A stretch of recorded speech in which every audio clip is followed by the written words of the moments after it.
Hello, everyone, and welcome back to another Craig and Dave Unscripted. Oh, I'm looking forward to this one, Dave. So we usually, they're called Unscripted, but obviously we know what we're going to talk about, and we do a little bit of planning, but I have no idea what Dave is going to say in this one. All I know is the topic. So this is Dave's Room 101. This is Dave's top 5 banned phrases that he would like banned from schools, from either students or teachers, I believe. There's a mixture, isn't there? So phrases and I don't know what they are, so I will be giving my live opinions as we go through here. So year 12, if you're watching us now, take note of the banned phrases Dave doesn't like, and make sure you get them into his next lesson. Right. Okay then, Dave, this is really you, and I'm just going to let you know what I think as I see them. Your top 5 phrases that you would like banned from schools. Other opinions are valid. Yeah, absolutely. This is just a bit of fun, really. But we thought it would be nice to try and engage the community. If you're a teacher out there, please comment below, tell us what's in your room 101. And equally, if you're a student, join in. What's in your room 101? What are the phrases that teachers say that really annoy you? Let's get those out there. So I'm becoming a bit of a grumpy old man, Craig. So I think it's only fitting that I think about some things that really annoy me in schools. Okay, so I'm sure this won't be the only list. I'm sure we'll compile other lists in the future. Anyway, okay, number 1. So students come into your lesson, and invariably it's Monday morning, it's period 1, and you're ready to go. Okay, and you've planned the lesson, you know what you're going to do with them, you've got that sort of enthusiasm, you want to get them going, and in comes your student who says, "I'm tired today," or "I can't be bothered with this," or usually that effect. Usually accompanied with a big can of Monster or Red Bull. Other energy drinks do exist, and I really pop at some of my students when they say this as well. I mustn't mention any names of students, but I've had it before. They come in with cans of energy drink, and I'm like, if you are requiring cans of energy drink to get you through the day at 14 or 15 or 16, you are going to be screwed when you're an adult. I mean, I'm a middle-aged man, all right? I've had my 1 cup of coffee and I'm ready to go. If I'm ready to go, you're ready to go. Yeah, this one gets me. I'm also going to go off on a tiny bit of one now. I remember, I'm a huge Marvel fan. What a surprise. So obviously I went to the midnight viewing of Avengers Endgame, and I knew in Gloucester, and I knew all my sixth form class were also going to the midnight viewing of Avengers Endgame in Stroud, and we had a lesson the next morning. And I told my class the week before, just to be clear, everyone, if I am making it in to my lesson the next morning at 9 a.m, having gone to the midnight viewing, you are all definitely making it in. I don't want any excuses. "Oh, sir, we're going to be so what are we going to talk about?" Well, we'll mainly discuss the film, obviously, so that will be fine. Okay. But yeah, this is a great one. "I'm tired today." It's like they're preempting you to let you know, "Don't expect much from me today, sir." I'm like, well, now I'm going to pick on you for answers. Yeah, exactly. It is this "don't expect much from me today" approach, isn't it? That's really what they're saying. And it's like, what if I approached that? What if I went into my lessons with, "Well, don't expect anything from me today." Maybe your teachers do that. Maybe that's in your room 101. But it's just, and towards the end of the term as well, and I get it, and towards the end of the week, "Oh, I'm tired, I'm fed up."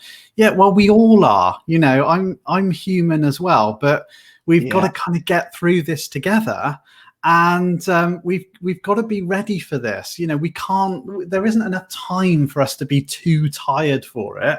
I think of myself in terms of a teacher as being a little bit like a little bit like kind of doing a performance on stage, really. And if you turned up to the theatre expecting this amazing performance, and the actors sort of walk onto the stage and they're like, a bit too tired for this today, and they don't give you that performance, then it's like, well, it's not what that's about, is it? You expect, when you're in the audience, to see that production as if it's the first time they've ever delivered it.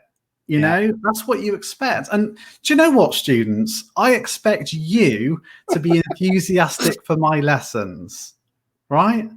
Correct. Absolutely right. I am with that one. So, I should have had an animation ready. That can go into room 101. Paul the plunger. I've not thought this through. I'm happy with that one. We'll have that one. Right. We haven't planned this really. So yes, absolutely. I need Craig to tell me at the end of each one of these whether they're going into 101 or not. So are these in reverse order? Are they? Is this number 5? Okay. They're not really, okay, but we'll see. We'll see. Right. Okay, I'm ready. Right, number 4. Right, we're doing it for the students, or what they normally say is we're doing it for the kids. Okay, now this will be your senior leaders, or your immediate line manager, or someone that's higher than you in the school. Okay, and you're a teacher, and you're a little bit disgruntled about something, and you think, I've been put on a little bit here. And the phrase that you get back from that leader, which seems to be a catch-all and covers every eventuality, is, we're doing it for the kids. Now, what that means really is you will go along with this because you want the best for your students, don't you? Because anything less than the best for your students, you shouldn't be in the profession. And it's like, you're making me feel guilty, right? I know that what you're asking me is a little bit unreasonable. You know it's a little bit unreasonable. But if you say we're doing it for the kids, you can put all the guilt on me. You see, now this is right. I'm going to give all you NQTs out there now some top advice, because I've been stung by this one many a time as a new teacher. And it's that thing that the experienced teacher says to you, you're right, we're doing it for the kids. And you can't disagree with that, can you? And all of a sudden you have to. So what you do now, I don't know if I should say this top tip. Yeah, what you do now is, but everything we do is for the benefit of the kids. Okay, so that phrase is irrelevant, because that's the great, everything we do is for the benefit. The difference is, it's not everything we do has the same impact. So when that member of SLT comes to you to force you to do something that you have legitimate concerns about, maybe you just have some questions, some clarifications, you've got a slight tweak to the plan, or you actually think it's ridiculous and there's a better way of doing it, and they come back with, we're doing it for the students. You go back with, but couldn't we do something for the students then better than what you're suggesting? And then hope you don't end up in the head's office. But it's interesting, isn't it? Because everything we do is for the students. And I'm sure we'll hark on about Hattie and his visible learning at one point in these videos. But he turns around and says the excuse from teachers of, don't tell me how to teach, I know how to teach, what I do is improving. He says almost anything we do improves a student's ability to learn, or improves their, can't think of the word now, it improves their attainment. It was proven by quite a comprehensive study in Russia that simply changing the type of lighting in a factory improved the efficiency and productivity of a workforce, because the lighting more accurately reflected outdoor natural daylight. So it is not good enough anymore just to say we're doing it for the students. It's like, yes, everything we do is for the students. What effect is it having? And that is I've got a big one for you, Dave. You were a member of SLT. Did you ever say this phrase to any of your subordinates? I'm wagging my pen at you now. No, because I always kept myself rooted. I had more arguments with the head teacher when I was a member of SLT than I did before I was in SLT. I always kept myself quite grounded, really, and I think what's important is that you take other teachers on the journey, and Yeah. you need to treat them with respect. Don't just say, "Oh, we're doing with the kids." In other words, don't question me, just get on with it. Instead, you've got to sort of engage them in the dialogue and say, this is the problem. This is the solution that I've thought about. These will be the issues with it. These will be the good things with it. And take them along in your line of thinking, and be humble. Nothing is ever perfect, and there will be issues with whatever you're trying to put out there, and just be honest about it and say, look, these will be the problems, and engage them, because they may have an idea that you hadn't genuinely thought about, and they need listening to. And I do remember when I was responsible for organising Year 11 mock exams. This is just one example, there are lots, but I was responsible for organising Year 11 mock exams. And I'd spent the morning, I had a massive whiteboard in my office, and I drew up loads of plans, and we could do this and we could do this, and have the students here and there, and this is how it was all going to work, And it was based largely on what had come before I had taken over that responsibility, and it was a deputy head's responsibility to arrange that. And I'd taken that basic model and I tweaked it in a few ways and kind of put my stamp on it. And I invited the head of Year 11 to sort of come in and have a look at these plans. And sort of in my head, it was a done deal, really. It was like, right, this is what we're going to do.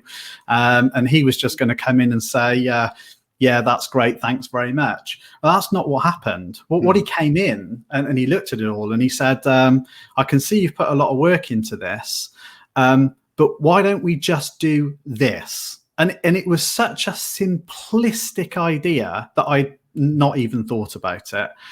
And I was like, wow, yes, your idea is better than mine. I might have spent all day on this, but the reality is you solved the problem, within 30 seconds that had taken me a whole day. So I could have said, we're doing it for the kids, or, I know better than you. I'm in a more senior position. It's like, no. That's not what you should be doing. So, we're doing it for the kids. In other words, make me feel guilty because you can't justify it. Yes. That's not good enough. Okay. Yeah. No. Let's talk about impact. Let's talk about journey. Bring me along with you. If I've got buy-in, then I'm part of the process. So of course I believe in it. Okay. But I hate that when you've got a senior leader that literally just, they won't listen. They just think they know everything. That's an abuse of power. I don't like it. Anyway. No, I agree. Yeah, I agree. So right, okay. Ka-chung. That one can go in room 101. 2 for 2, Dave. This is excellent. Okay. A horrible feeling I'm going to agree with all of these, but let's have a look what your next one is then. On to the next. Okay. Right, back with the students. Okay, back with the students. It goes something like this, right? You have thought about this lesson in advance. You haven't just rocked up and done it off the cuff. You've thought about what you're going to do with the students in advance, okay?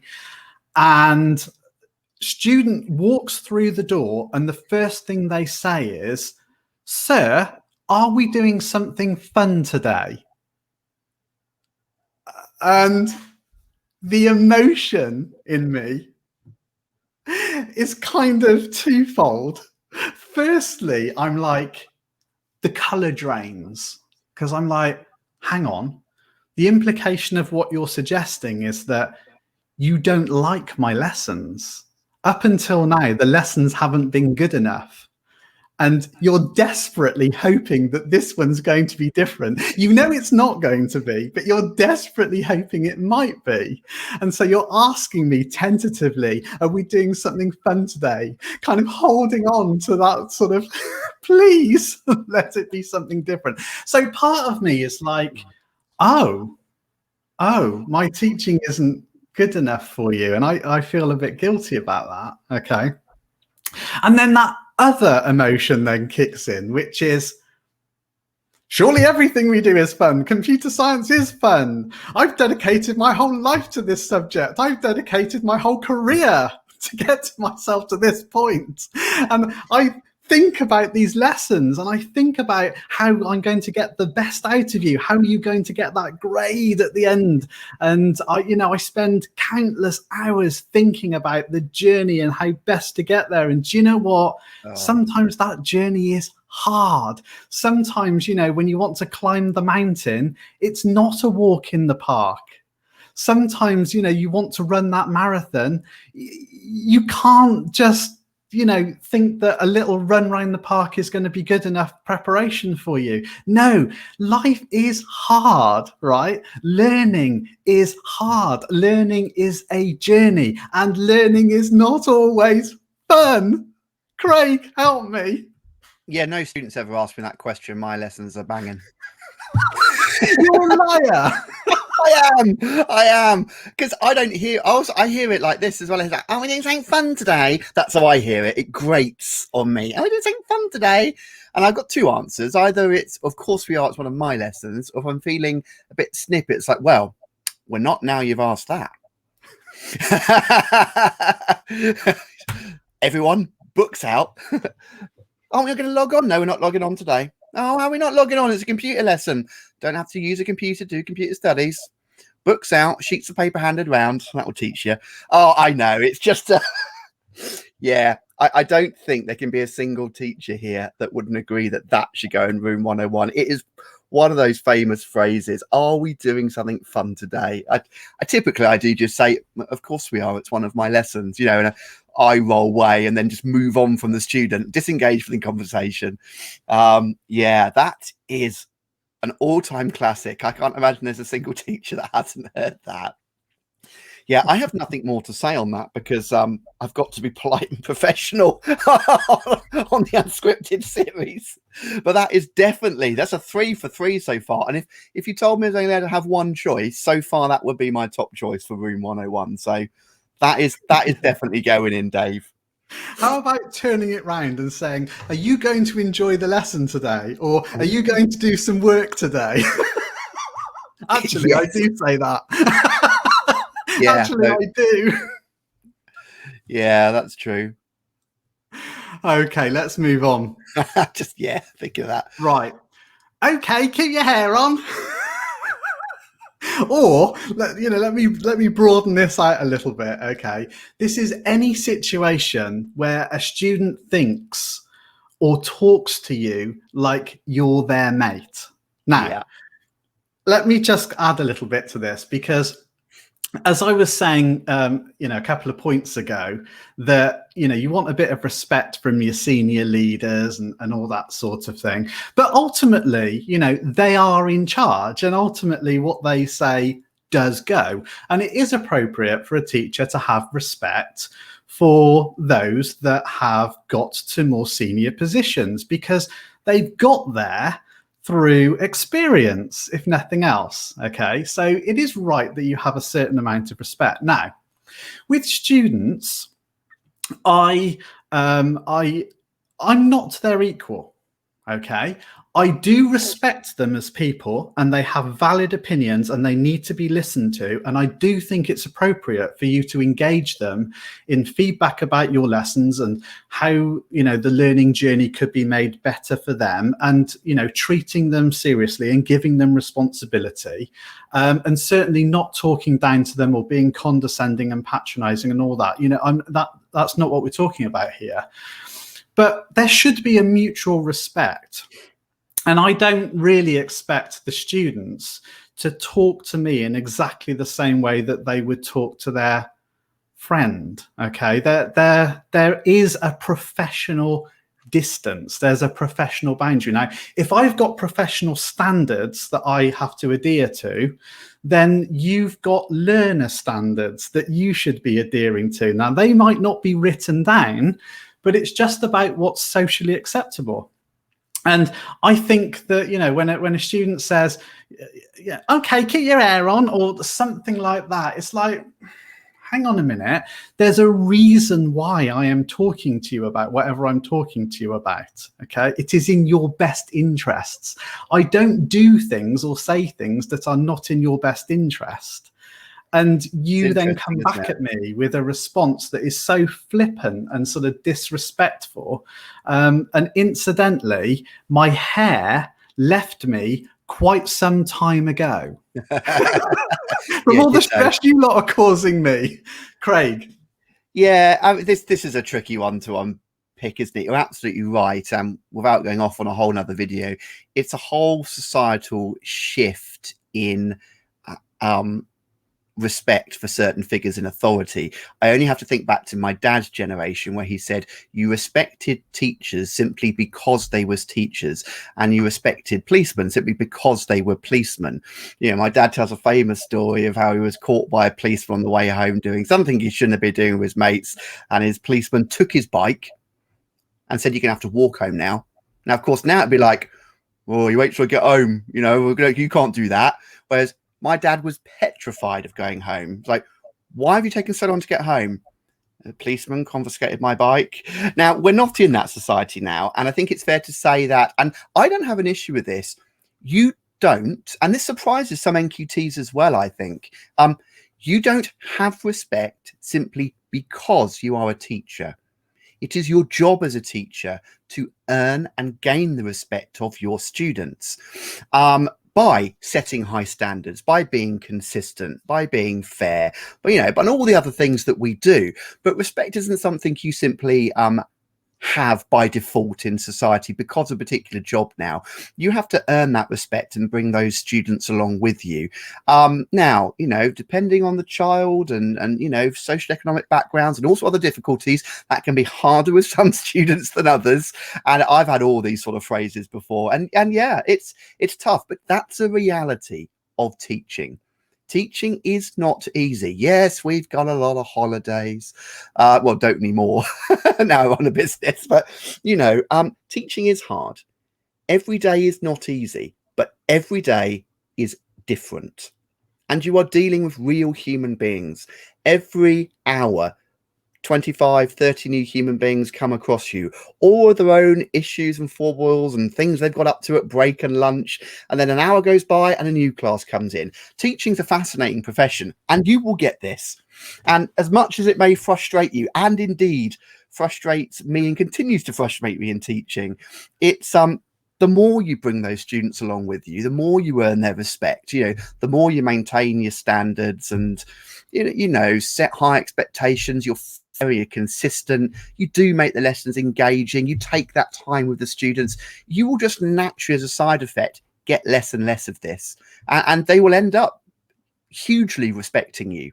I mean, they will, and that's what it is. I still have teachers that I think of, and I didn't realize it at the time, but I look back at classic teachers that I remember and I respect from my school. And if I analyze it now and think about why I remember them and respect them, it's because they do all the things that I strive to do in my teaching. So yeah, it's you're never going to get away from number two, are you? You're always going to hear it. But you can, and you need to expect that you will hear those sort of things. But it will become less and less over time as you earn their respect. And you get that from all the reasons we've said. Yeah, interesting. Yeah, This is a whole video in its own right, this one. Yeah, I think the reason this grates me on reflection is because you're right. I don't hear it from my own students. I hear it when I'm on duty, for example, Yeah. and I have to tell a student, not to jump the queue, for example, or something like this, and their immediate reaction is like, "All right," and I just think, okay, you don't know me as a person, and that's why you've reacted, in that way. And the thing that used to infuriate me when I was a senior leader, one of the many things, was that a teacher would kind of drag me into this situation and want me to sort of reprimand a child for something that they had done. And it was right and proper that I supported the teacher and my colleague. Of course, you'd expect that from a senior leader. But in the back of my mind, I was thinking, why did you get yourself into this place in the first place? You have, as a teacher, you've escalated the situation instead of de-escalating the situation. And I would often get call outs to lessons because a student had misbehaved, and so I would get called out to the lesson to sort the situation out. And I would go to the lesson, and it would be frequently, similar sorts of students that you saw. Yeah. And I would go to the lesson, and I would say, hello, whoever it is, out you come. And I would sort of expect them to, leave the lesson and come out with me. And they did. And the reason they did is partly because of authority, and they knew that they were in trouble, as it were. But it was also partly because they knew, oh, I'd got Mr. Hilliard, and I would have a reasonable conversation with them about what was happening and the impact of what they were doing on others and things like that. And I would talk to them like reasonable human beings. Yeah. And they would get a different experience from me than they would get from another teacher who would just shout at them, Yeah. And so you're right. Respect you have to have, I think you have to expect a certain amount of professionalism, but I think beyond that, I think, that it's the way you interact with the students that makes the biggest difference to how they will ultimately react with you. I think totally different. It's totally different experience to that shown in kind of Victorian documentaries of teaching, or the perceived notion that maybe some people have of teaching from years ago. You can't just shout and scream at students, all these kind of so-called politically correct phrases like engage, don't enrage. But it is true. You need to speak to them like human beings, because they are. You need to treat them with respect. That way you can bring them round to then talking about, well, what are the consequences of what you did, and why did that teacher react like that? I'm not saying I agree with how the teacher reacted, but you caused that situation, and engaging the students. And I've said it before we move on to the last one. Yes, the job title is teacher, but wow, you are part firefighter, policeman, social worker, judge, jury, sometimes executioner when you have to give them a punishment. It's so many different skills rolled into to one. Right. Yeah. And I think, just before we move on, I think as a teacher, you have to remember that, you are a part of their life, but you're not the only part of their life. And you don't know what they've kind of brought from a previous experience, whether it's in the previous lesson, whether it's what they've brought with them from home. You don't know. So to expect them just to behave in a particular way, having not known what's come before, is slightly unrealistic. And I would also say that teenagers' brains are physically wired differently. And so if you're expecting a teenager to behave and be as rational as an adult, it will not happen, because they are physically wired differently. And you have to then understand that. Okay, you have to appreciate that. So when you are working with teenagers, then you have to understand that they don't have the life experience that you've got. They are making mistakes. That's part of growing up. And they see the world differently. That's part of growing up. They are very sort of, instantaneous in their thinking. Whereas when we're older, we kind of think things through, and we think about what might happen in certain situations and what the impact would be. Teenagers often don't think like that. They live in the moment. And they don't think beyond the moment. And there's a classic experiment, actually, with very young children, that if you say to a child, you can have this chocolate bar now, or if you wait until the end of the day, you can have 2 chocolate bars, they will always take the 1 chocolate bar, because they're going to take what they can get now. They're not capable of thinking through the long term. And teenagers, they're a bit like that as well. And so you as a teacher are setting the tone. So, if they say to you, keep your hair on, I say to them, I wish I could. But do you know what? Grass doesn't grow on a busy road. Yeah, that's it. Have a little bit of fun with them, and it will just make the whole thing so much better. Anyway. Right, we veered right off into child psychology. It's not going in room 101, is it? It can't. I've talked myself out of it. Yeah, I was going to say it can't, I'm afraid. You have to accept it. It's going to happen. You need to deal with it. Yeah, you've got one failure. Right, your last one, Dave. Okay. Come on. Last one then. Last one. Okay, so it wasn't me. Right, now this is flashbacks. Some of you watching this are going to be far too young to remember this, but in my mind, and I can't play it for copyright reasons, but in my mind I've got Shaggy playing in the background. It wasn't me. From 2000. So it wasn't me. Do a quick Google or YouTube of Shaggy. It wasn't me. And you'll know where I'm going with this. But yeah, right, context again. So say you're on duty or you're in the classroom and you are observing a situation, okay? You are seeing it with your own eyes. You're not speculating. You are seeing what you're seeing, okay? And the student is not fully aware that you are seeing what you're seeing. They have a cursory kind of, they sort of know, but they're not thinking about it because they're living in the moment. And something happens that is not appropriate, okay? And you have to step in as a teacher. You know, sometimes we let things go because it's better for the greater good to let certain things go. But there are some things you absolutely cannot let go, okay? And so you immediately call that student to task and you say, you know, and their immediate response is, it wasn't me. What do you mean it wasn't you? Do you think I'm blind? I just watched you do it.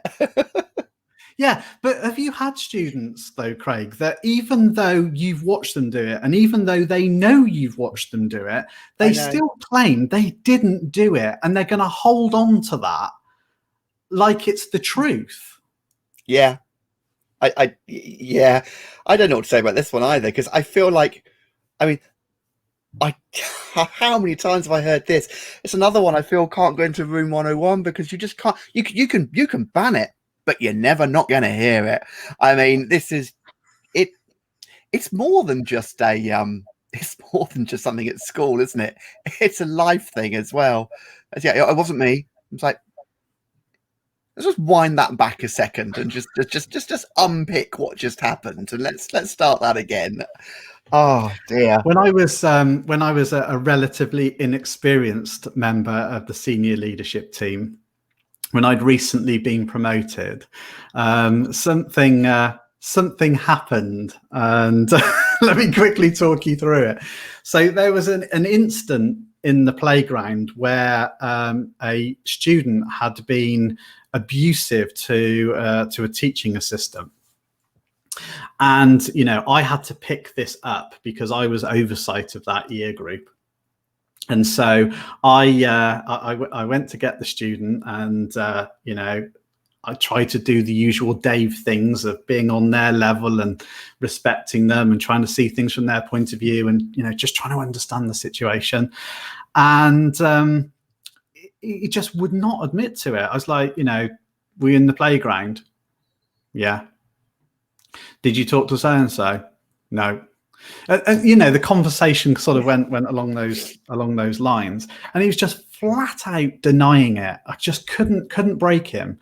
And it was infuriating because I knew the TA was telling the truth. There was no reason for the TA not to be telling the truth, you know. And my hunch was that, you know, this had happened, but I couldn't get him to admit that it had happened, and it was a bit annoying. Because I thought, as a senior leader, if I can't get him to tell the truth with all my sort of tricks and everything, then, you know, what am I supposed to do? And anyway, so I had a word with one of the deputy heads and I said, look, I've got this little situation. I can't break him. I can't get him to tell the truth. And it's really annoying. And if he told the truth, I'd be really sympathetic. And I'd say, look, you know, that was wrong. Okay. How can we put that right? And he'd probably say, because he wasn't an unreasonable child. And I taught him computer science, which made it even worse. It wasn't a random. This was someone that I knew quite well. and I knew his personality and everything else. And it was something that was just, it was a bit out of character, okay, but it had happened. And anyway, as I said to the deputy head, you know, I can't get it out of him, and it's really annoying. And the deputy head said, "Oh, watch this." So went back down to my office, right, where the student was, you know, stewing really, and the deputy had said, "Now I understand this situation has happened in the playground. So would you like me to play the CCTV back to you?" And the student said, "No." And the deputy had said, "Why not?"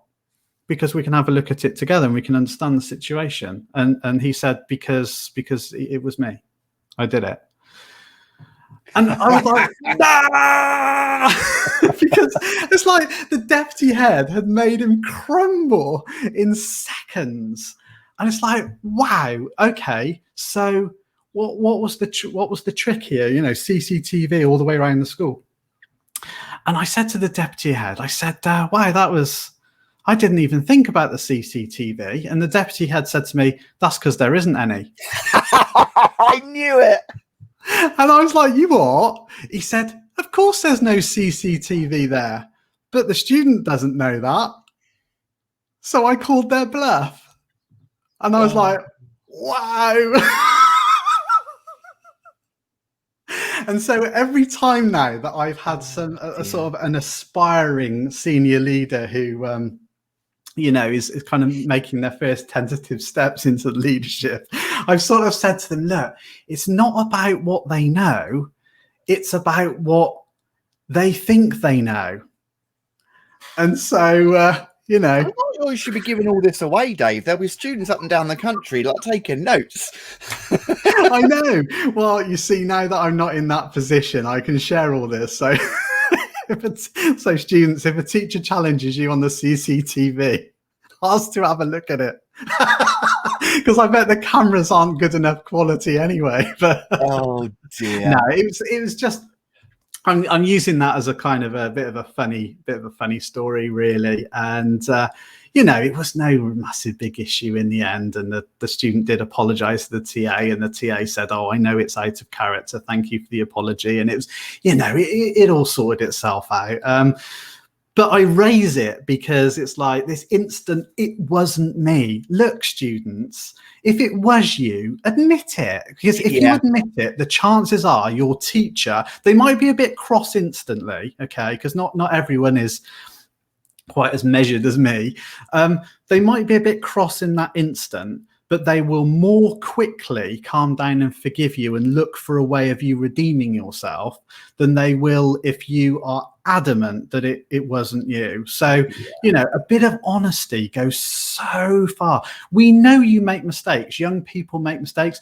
Teachers make mistakes. I make mistakes in my lessons all the time. The best thing to do is just to hold your hand up and say, look, I was wrong about this and I'm sorry and I made a mistake and I'm just human. Okay. Dave, life lessons. Very true. There you go. Oh, brilliant. Well, this has been really fun, everyone. We'd love you to leave some comments to this one. Are you a student? Are there some key phrases that you just can't stand when you hear teachers say? Pop it in. Teachers, have we forgotten a belter which should be banned in school from your senior leaders? Pop it in the comments below. Just before I end, I've been thinking about this throughout the videos. I'm going to leave you with one phrase which I would like to go into Room 101. I'm not going to discuss it. I'm just going to deliver it and we're going to end there. This is a phrase I couldn't stand as a student. And therefore, when I became a teacher, I swore I would never use it. And when I hear teachers using it, it still riles me up. So the phrase I'd like to go into Room 101 is, the bell's a signal for me, not for you. Thank you, everyone. See you next week.